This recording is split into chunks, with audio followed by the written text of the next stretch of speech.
તો અમદાવાદના બાવડાના ગ્રામ્ય વિસ્તારોમાં પાણી ફરી વળતા ગામ લોકોને હાલાકીનો સામનો કરવો પડી રહ્યો છે। અમદાવાદની આસપાસના ગામડાઓના જે કહી શકાય કે રસ્તાઓ છે ત્યાં વરસાદ બંધ થયા પછી પણ વરસાદના પાણી હજી સુધી ઓસર્યા નથી અને તેના કારણે રોડ રસ્તા પર પાણી જ પાણી જોવા મળી રહ્યું છે અને એના કારણે અનેક લોકોને હાલાકીનો સામનો કરવો પડી રહ્યો છે। 1 કિલોમીટર સુધીનો વિસ્તાર તો એવો છે કે જે પાણીમાં તરબોળ જોવા મળી રહ્યું છે અને તેમાંથી જ લોકોને વાહન લઈ અને પસાર થવું પડી રહ્યું છે। છેલ્લા 10 દિવસથી સ્થિતિ એ જોવા મળી રહી છે કે રોડ રસ્તા જે છે તે પાણીમાં ગરકાવ થઈ ગયા છે। બાવડામાં વરસાદ બાદ પાણી ભરાતા લોકોને હાલાકી વેઠવાનો વારો આવ્યો છે।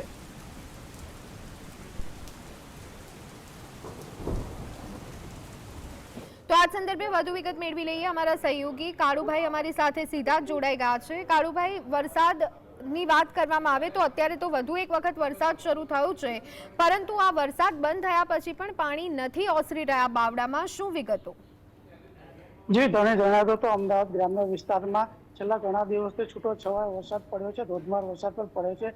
જેમાં જો અમદાવાદ ગ્રામ્ય વિસ્તારની વાત કરીએ બાવડા, તો બાવડાના હાલ ઢેઢાલ ગામમાં જીએસટીવીની ટીમ પહોંચી છે। તે આપણે દ્રશ્યો બતાવશું તો અહીંયા આપણે જોઈ શકશું કે જે તેના રસ્તા છે, જે ગામ લોકોનો જે ચોક છે બુટ ભવાની ચોક, તે પાણીમાં ગરકાવ થઈ ગયો છે અને આ વરસાદના કારણે જે ઢેઢાલ ગામનો જે રોડ છે તે 1 કિલોમીટર સુધી પાણીમાં ગરકાવ થઈ ગયો, જેના કારણે વાહન ચાલકોને પારાવાર હાલાકી ભોગવી પડી છે। જો વધુ વાત કરું તો આ ગામના રસ્તાઓ પરથી છેલ્લા 25 ગામના લોકો જે છે તે બાવળા શહેરમાં આવવા માટે અહીંયા અવર જવર કરતા હોય છે, પણ તેઓને હાલાકી ભોગવી રહ્યા છે। જો બીજી વાત કરીએ તો ઢેઢાલ ગામના જે ઘરો છે તે ઘરોમાં પણ પાણી ફરી વળ્યા છે, જેના કારણે અહીંયા જે લોકો છે તે લોકો અહીંયા પાણીમાં રહેવા મજબૂર બન્યા છે। ઘરોમાં જે પાણી ગળી ગયું છે તે વરસાદનું તો છે, છતાં સાથે ગટરના પાણી પણ અંદર પાણીમાં ગળી ગયા છે, જેના કારણે લોકો હાલાકી ભોગવી રહ્યા છે અને આના કારણે લોકો અનેક વખત રજૂઆત કરે છે, છતાં તેનું નિરાકરણ આવતું નથી। જો આ બાવળાની વાત કરીએ તો કેન્દ્રીય ગૃહમંત્રી અમિત શાહનો જે મત વિસ્તાર છે, જે આ વિસ્તાર છે,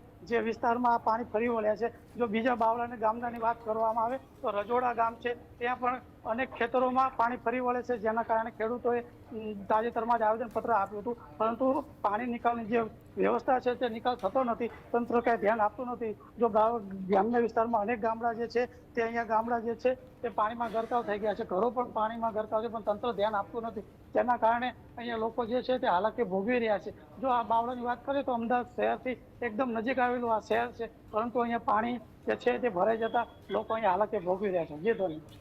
જે બિલકુલ કાળુભાઈ, અત્યારે તો આ પાણી છે, પાણીથી લોકો હેરાન થઈ રહ્યા છે, પરંતુ જો આ પાણી ઓસરશે ત્યાર પછી રોગચાળાનો પણ એટલો જ ખતરો રહેલો છે, ત્યારે લોકો શું કહી રહ્યા છે?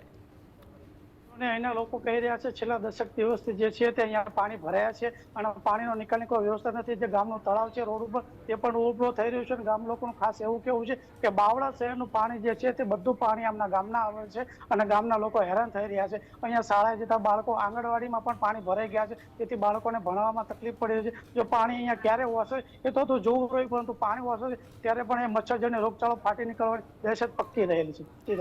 જી બિલકુલ કાળુભાઈ, આપ જ્યાં ઊભા રહ્યા છો ત્યાં જ અમે જોઈ શકીએ છીએ કે ઘણા બધા પાણી ભરાયેલા છે અને ત્યાં ઊભા રહી અને આપ રિપોર્ટિંગ કરી રહ્યા છો। આસપાસના લોકો સાથે જો થઈ શકે તો વાત કરવાનો પ્રયત્ન કરશું, તેમનું શું કહેવું છે, તેમની વેદના અને વ્યથા શું છે તે આપણે તેમના મોઢેથી સાંભળીએ।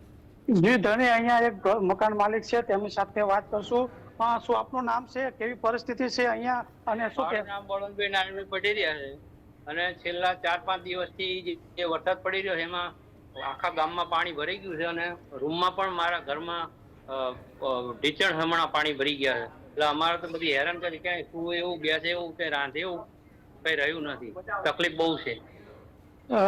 જી ધોની, અહીંના જે સ્થાનિક રહીશ છે તે જણાવી રહ્યા છે કે મારા ઘરમાં જે છે તે પાણી ભરી ગયું છે, રાંધવાની પણ તકલીફ છે, છેલ્લા 10 દિવસ તેઓ હાલાકી ભોગવી રહ્યા છે અને પાણીમાં અવર જવર કરવી પડે, તેથી તેમના પગમાં પણ અહીંયા ગટરના ગંદા પાણીના કારણે ખંજવાળ આવી રહી છે। જી ધોની। જી આભાર કાળુભાઈ, અમારી સાથે જોડાવા બદલ।